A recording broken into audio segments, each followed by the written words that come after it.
Voyage. നമ്മൾ സാധാരണ പുറത്തുനിന്നൊക്കെ chocolate വാങ്ങിയിട്ട് അതിൻ്റെ ഇൻഗ്രീഡിയൻസ് ഒന്ന് വായിച്ച് നോക്കിയാൽ നമുക്ക് മനസ്സിലാവും. ഒരുപാട് പ്രിസർവേറ്റീവ്സും നമുക്കറിയില്ലാത്ത ഒരുപാട് ഇൻഗ്രീഡിയൻസുമാണ് അതിനകത്ത് ചേർത്തിരിക്കുന്നത്. പക്ഷേ ഇന്ന് നമ്മുടെ വീട്ടിലുള്ള ഇൻഗ്രീഡിയൻസ് വെച്ചിട്ട് നല്ല ഹെൽത്തി ആയിട്ട് എങ്ങനെ ചോക്ലേറ്റ് ഉണ്ടാക്കാമെന്നാണ് നമ്മൾ കാണാൻ പോകുന്നത്. എപ്പോഴൊന്നും നമുക്ക് ഇതുപോലെ വീട്ടിലുണ്ടാക്കാൻ പറ്റിയില്ലെങ്കിലും വല്ലപ്പോഴും എങ്കിലും ഇതുപോലെ ഉണ്ടാക്കി നമുക്ക് നമ്മുടെ മക്കൾക്കൊക്കെ കൊടുക്കാം. പിന്നെ ഏറ്റവും രസം എന്താണെന്ന് വെച്ചാൽ ചോക്ലേറ്റ് ഉണ്ടാക്കിയെടുക്കാനായിട്ട് വളരെ എളുപ്പമാണ്. ഈ വീഡിയോ കണ്ടു കഴിയുമ്പോൾ നിങ്ങൾ ചിന്തിക്കും ഇത്ര എളുപ്പമായിരുന്നോ ചോക്ലേറ്റ് ഉണ്ടാക്കാനെന്ന്. അപ്പം നമുക്ക് ചോക്ലേറ്റ് എങ്ങനെയാണ് ഉണ്ടാക്കുന്നതെന്ന് കണ്ടിട്ട് വരാം.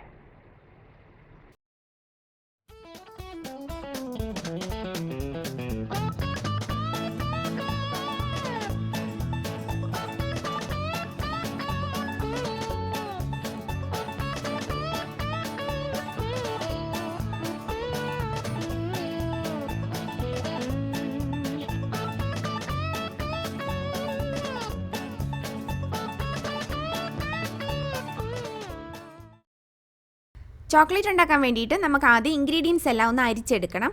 അതിനുവേണ്ടി ഇവിടെ ഒരു അരിപ്പയിലേക്ക് 1/2 കപ്പ് കൊക്കോ പൗഡർ ഇട്ട് കൊടുക്കാം. അടുത്തതായിട്ട് ഒരു 1/4 കപ്പ് മിൽക്ക് പൗഡറും കൂടി ചേർക്കുന്നുണ്ട്. ഇനി നമ്മളൊരു 1/2 കപ്പ് പഞ്ചസാര എടുത്ത് പൊടിച്ചെടുത്തതാണിത്. ഇതും കൂടി ചേർത്ത് കൊടുക്കാം. പഞ്ചസാര നല്ല ഫൈൻ പൗഡറായിട്ട് പൊടിച്ചെടുക്കാൻ പ്രത്യേകം ശ്രദ്ധിക്കണം.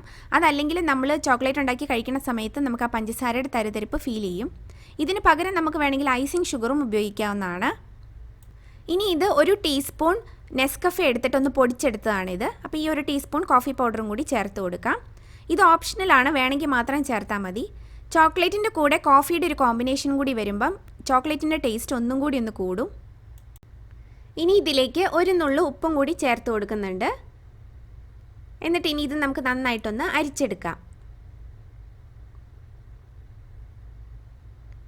ബാക്കിയുള്ള ഈ തരി നമുക്ക് കളഞ്ഞാൽ മതി. നമ്മളിന്നിവിടെ ഡബിൾ ബോയിലിംഗ് മെത്തേഡിലാണ് ഈ ചോക്ലേറ്റിൻ്റെ ബാറ്റർ പ്രിപ്പയർ ചെയ്തെടുക്കാൻ പോകുന്നത്. അതിനുവേണ്ടി ഇവിടെ ഒരു സോസ് പാനിൽ കുറച്ച് വെള്ളം ഒഴിച്ച് തിളയ്ക്കാനായിട്ട് വെച്ചിട്ടുണ്ട്. ഇപ്പോൾ ഇവിടെ വെള്ളം ഒന്ന് ചൂടായി തുടങ്ങിയിട്ടുണ്ട്. ഈ സമയത്ത് നമുക്ക് ഒരു ബൗൾ ഇതിൻ്റെ മുകളിൽ വെച്ച് കൊടുക്കണം. ഞാനിവിടെ എടുത്തിരിക്കുന്ന ഗ്ലാസ് ബൗൾ ഹീറ്റ് പ്രൂഫ് ആയിട്ടുള്ളതാണ്. ഇതിന് പകരം നമുക്ക് എന്തെങ്കിലും ഒരു സ്റ്റീൽ ചെരുവോ എന്തെങ്കിലും വെച്ച് കൊടുത്താൽ മതി. ഈ മുകളിൽ നല്ലതായിട്ട് കവർ ചെയ്തിരിക്കുന്ന ഒരു ചെരുവം വേണം വെച്ച് കൊടുക്കാനായിട്ട്. സോസ് പാനിലെ വെള്ളം ഇപ്പോൾ പതുക്കെ തിളച്ച് തുടങ്ങിയിട്ടുണ്ട്. അതുകൊണ്ട് സ്റ്റൗവിൻ്റെ ഫ്ലെയിം നമുക്ക് ഏറ്റവും ലോയിലേക്കൊന്ന് വെച്ച് കൊടുക്കാം. എന്നിട്ട് ഇതിലേക്ക് നമുക്ക് കുറച്ച് ബട്ടർ ചേർക്കാം. ഒരു 150 ഗ്രാം ബട്ടറാണ് നമ്മളിവിടെ ചേർത്ത് കൊടുക്കുന്നത്. ഈ ബട്ടറിന് പകരം നമുക്ക് വെളിച്ചെണ്ണ വെച്ചിട്ടും ഈ ചോക്ലേറ്റ് ഉണ്ടാക്കാവുന്നതാണ്. പക്ഷേ ചോക്ലേറ്റ് ഉണ്ടാക്കി കഴിയുമ്പം ചോക്ലേറ്റിന് വെളിച്ചെണ്ണയുടെ ഒരു ടേസ്റ്റ് ആയിരിക്കും എപ്പോഴും മുമ്പിലുണ്ടാവുക. അപ്പോൾ കുട്ടികൾക്ക് ചിലപ്പോൾ ആ ഒരു ടേസ്റ്റ് ഇഷ്ടപ്പെടത്തില്ല. എങ്കിലും ബട്ടർ കയ്യിലില്ലെങ്കിലും നിങ്ങൾക്ക് വെളിച്ചെണ്ണയിലും ഒന്ന് ട്രൈ ചെയ്ത് നോക്കാവുന്നതാണ്. ഇപ്പോൾ ഇവിടെ ബട്ടറൊക്കെ മെൽറ്റായി വന്നിട്ടുണ്ട്.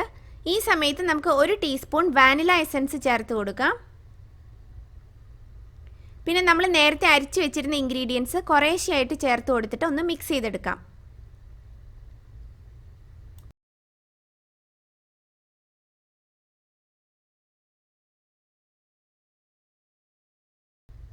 ഇപ്പോൾ ഇവിടെ നിങ്ങൾ കാണുന്നുണ്ടാവും സൈഡിൽ കൂടി ഭയങ്കരമായിട്ട് സ്റ്റീം വരുന്നുണ്ട്, അടിയിലുള്ള വെള്ളം നന്നായിട്ട് തിളച്ചിട്ട്.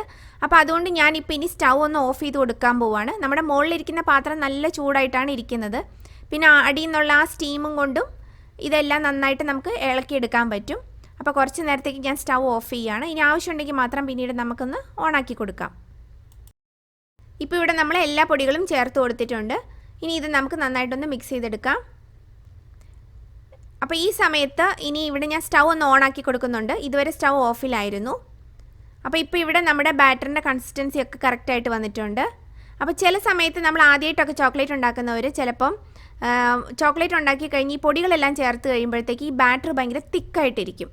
അപ്പോൾ അതോടുകൂടി നമുക്ക് എന്താ ചെയ്യേണ്ടതെന്ന് അറിയില്ല, ആകെ തിക്കായി കട്ട പിടിച്ചതുപോലെയൊക്കെ ഇരിക്കും. അപ്പോൾ അങ്ങനെയുള്ള സമയത്ത് നമ്മൾ കുറച്ച് ബട്ടറാണോ ഓയിലാണോ ഏത് വെച്ചാണ് നമ്മൾ ഉണ്ടാക്കുന്നത് അത് കൂടി കുറച്ചും കൂടി ഒന്ന് ആഡ് ചെയ്ത് കൊടുത്തിട്ട് ഈ ഒരു കൺസിസ്റ്റൻസി ആക്കി എടുത്താൽ മതി. അപ്പോൾ പ്രശ്നമൊന്നും ഉണ്ടാവില്ല. അപ്പോൾ ഇതാ ഇവിടെ നമ്മുടെ ബാറ്റർ ഇപ്പം നല്ല റെഡിയായി വന്നിട്ടുണ്ട്. നല്ല സിൽക്കി സ്മൂത്ത് ടെക്സ്ചറായിട്ട് വന്നിട്ടുണ്ട്. അപ്പോൾ ഇനി നമുക്ക് സ്റ്റൗ ഓഫ് ചെയ്ത് കൊടുക്കാം. ഇനി ഇത് നമുക്ക് ഈ ബൗൾ ഇതിൽ നിന്ന് പുറത്തേക്ക് എടുത്ത് മാറ്റി വെക്കാം. ഇനി ഇതൊന്ന് കുറച്ചൊന്ന് ചൂടാറിയിട്ട് നമുക്ക് ഇത് മോൾഡിലേക്ക് ഒഴിച്ചു കൊടുക്കാം. ഞാനിവിടെ സിലിക്കൺ മോൾഡിലാണ് ഇത് സെറ്റ് ചെയ്തെടുക്കാൻ പോകുന്നത്. സിലിക്കൺ മോൾഡിലേക്ക് എപ്പോഴും ചൂടോടുകൂടി തന്നെ ഒഴിക്കാമെന്നാണ് പറയുന്നത്. എങ്കിലും ഞാൻ എപ്പോഴും കുറച്ചൊന്ന് ചൂടാറിയിട്ടേ ഒഴിച്ചു കൊടുക്കാറുള്ളൂ. അപ്പോൾ നമുക്കിതൊരു 5 മിനിറ്റ് ഒന്ന് ചൂടാറുന്നവരെ ഒന്ന് വെയിറ്റ് ചെയ്യാം. ഇപ്പോൾ ഇവിടെ ഒരു 5 മിനിറ്റ് സമയം കഴിഞ്ഞു. ഇത് ചെറുതായിട്ടൊന്ന് ചൂടാറിയിട്ടുണ്ട്. അപ്പോൾ ഇനി ഇതൊരു ഗ്ലാസ്സിലേക്ക് ഞാൻ ഒഴിച്ചു കൊടുക്കുന്നുണ്ട്. അപ്പം നമുക്കിത് മോൾഡിലേക്ക് ഒഴിച്ചു കൊടുക്കാൻ ഒരു എളുപ്പം ഉണ്ടാവും. അപ്പോൾ ഇനി കുറേശ്ശെയായിട്ട് നമുക്കിത് ഒഴിച്ചു കൊടുക്കാം.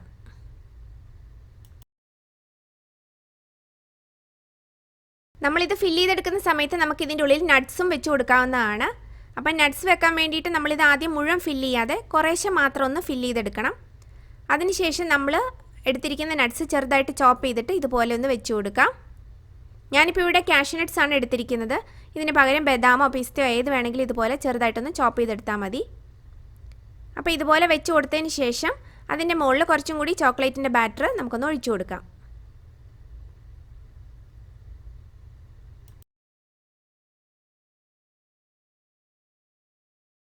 നമ്മൾ ഈ സിലിക്കൺ മോൾഡ് ആദ്യം തന്നെ ഒരു ട്രെയിനകത്ത് വെച്ചതിന് ശേഷം നമുക്ക് ബാറ്റർ ഒഴിച്ചു കൊടുക്കുന്നതാണ് നല്ലത്. അപ്പോൾ അങ്ങനെയാകുമ്പം നമുക്ക് ഈ ട്രേയോട് കൂടി തന്നെ ഇത് ഫ്രീസറിലേക്ക് സെറ്റ് ചെയ്യാനായിട്ട് വെക്കാം. അതല്ലെങ്കിൽ നമ്മളിതെല്ലാം ഫില്ല് ചെയ്ത് കഴിഞ്ഞ് ഈ മോൾഡ് കയ്യിലേക്ക് എടുക്കുമ്പോൾ തന്നെ ചിലപ്പോൾ ചോക്ലേറ്റ് എല്ലാം പുറത്തേക്ക് ഒഴുകിപ്പോകും. അപ്പോൾ ഇവിടെ കുറച്ച് ബാറ്റർ ബാക്കി വന്നത് ഞാനിവിടെ ഐസിങ് ട്രേയിലും ഒഴിച്ചു കൊടുക്കുവാണ്. അപ്പോൾ നമ്മുടെ കയ്യിൽ മോൾഡ് ഇല്ലെങ്കിലും ഇതുപോലെ ഐസിങ് ട്രേ നമുക്ക് ഇതിനു വേണ്ടി ഉപയോഗിക്കാവുന്നതാണ്. പിന്നെ അതല്ലെങ്കിൽ ഇതുപോലെയുള്ള ചെറിയ ചെറിയ കണ്ടെയ്നേഴ്സിലും നമുക്ക് ഒഴിച്ചു കൊടുക്കാം. അപ്പോൾ കനം കുറച്ച് ഒഴിച്ചു കൊടുത്താൽ മതി. അപ്പോൾ നമുക്ക് നല്ല ബ്ലോക്കുകളായിട്ട് കിട്ടും. അപ്പം പെട്ടെന്ന് സെറ്റായി കിട്ടുകയും ചെയ്യും. അപ്പോൾ ഇനി ഇത് നമുക്ക് ഫ്രീസറിൽ സെറ്റ് ചെയ്യാനായിട്ട് വെക്കാം. ഒരു 1 മണിക്കൂർ മുതൽ 2 മണിക്കൂർ നേരം എടുക്കും ഇത് സെറ്റ് ചെയ്ത് കിട്ടാനായിട്ട്. അപ്പോൾ അതുവരെ നമുക്ക് വെയിറ്റ് ചെയ്യാം. ഇപ്പോൾ ഇവിടെ ചോക്ലേറ്റ് ഒരു 2 മണിക്കൂർ കഴിഞ്ഞപ്പോൾ ഫ്രീസറിൽ നിന്ന് പുറത്തേക്ക് എടുത്തിട്ടുണ്ട്. എല്ലാം നല്ല സെറ്റായിട്ട് നമുക്ക് കിട്ടിയിട്ടുണ്ട്. അപ്പോൾ ഇനി ഇതെല്ലാം നമുക്കൊന്ന് ഡീമോൾഡ് ചെയ്തെടുക്കാം. സിലിക്കൺ മോൾഡ് ആയതുകൊണ്ട് നമുക്ക് ഡീമോൾഡ് ചെയ്യാനായിട്ട് നല്ല എളുപ്പമാണ്. ഇതുപോലെ ഇതിൻ്റെ അടിഭാഗത്തു നിന്ന് ഒന്ന് പുഷ് ചെയ്ത് കൊടുത്താൽ മതി. അപ്പോൾ എളുപ്പം നമുക്ക് പുറത്തേക്ക് എടുക്കാൻ പറ്റും. അപ്പോൾ ഇത് കണ്ടില്ലേ, നല്ല സൂപ്പർ ചോക്ലേറ്റ് ഇവിടെ റെഡി ആയിട്ടുണ്ട്.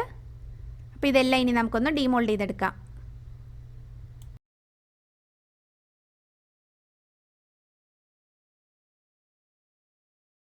ഇത് നമ്മൾ ഐസ് ട്രേയിൽ ഒഴിച്ചു വെച്ചിരുന്ന ചോക്ലേറ്റ് ആണ്. അപ്പോൾ ഇത് ഡീമോൾഡ് ചെയ്തെടുക്കാനായിട്ട് കുറച്ചൊരു ബുദ്ധിമുട്ടുണ്ടാവും. അന്നേരം ആ ഒരു ട്രേ നമ്മളൊരു നോർമൽ വാട്ടറിൽ അതിൻ്റെ അടിഭാഗം കുറച്ച് നേരം ഒന്ന് വെള്ളത്തിൽ മുക്കി വെച്ചിരുന്നാൽ മതി, അകത്തേക്ക് വെള്ളമൊന്നും പോകാത്ത വിധത്തിൽ. അതൊരു 10-20 സെക്കൻഡ് മതിയാവും. അതിനുശേഷം അതൊന്ന് ട്വിസ്റ്റ് ചെയ്തെടുക്കുകയാണെങ്കിൽ നമുക്കിത് എളുപ്പത്തിൽ ഡീമോൾഡ് ചെയ്തെടുക്കാൻ പറ്റും. അപ്പോൾ ഇതാ നല്ല എളുപ്പത്തിൽ നല്ല അടിപൊളി ചോക്ലേറ്റ് നമ്മൾ വീട്ടിൽ തന്നെ ഉണ്ടാക്കിയെടുത്തിരിക്കുകയാണ്. എല്ലാവരും ഒന്ന് ട്രൈ ചെയ്ത് നോക്കണം. ഇത് നമ്മൾ ഒരു കണ്ടെയ്നറിനകത്താക്കി ഫ്രിഡ്ജിലാണ് സൂക്ഷിക്കേണ്ടത്. പുറത്തിരുന്നാൽ ഇത് അലിഞ്ഞു പോകും. അപ്പോൾ വീണ്ടും മറ്റൊരു നല്ല റെസിപ്പിയുമായിട്ട് നമുക്ക് കാണാം. Okay, take care, bye bye.